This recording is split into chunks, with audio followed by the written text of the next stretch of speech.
এই কেকটা রেডি করার পর তো ক্লায়েন্টকে ডেলিভারি দিতেই ইচ্ছে করছিল না। কেকটা দেখতে এত কিউট হয়েছিল, মনে হচ্ছিল নিজেই রেখে দিই।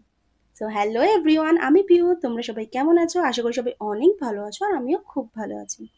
আমার লোকেশন কোন্নগর, হাওড়া টু ব্যান্ডেলের মধ্যে। তোমরা যারা আমার থেকে কেক নিতে চাইছো তারা স্ক্রিনে দেওয়া নাম্বারে হোয়াটসঅ্যাপ আর কল করতে পারো।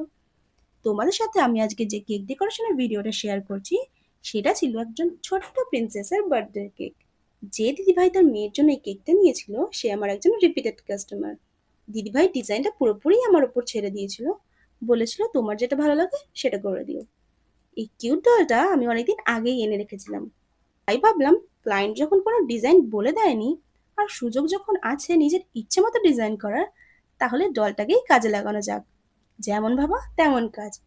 ডলটা বসিয়ে দিলাম কেকের উপর, একটা সুন্দর ড্রেস করে দিলাম ক্রিম দিয়ে, sky and white non edible ball add করলাম, আর লাস্টে ডলটার ড্রেসের উপর কিছু হোয়াইট সুগার বল অ্যাড করে দিলাম। দিদিভাই তো বলেছিল কেকটা তাদের খুবই ভালো লেগেছে। তো তোমাদের এই কেকটা কেমন লাগলো কমেন্ট করে জানাও, আর ভালো লাগলে একটা লাইক করে দিও।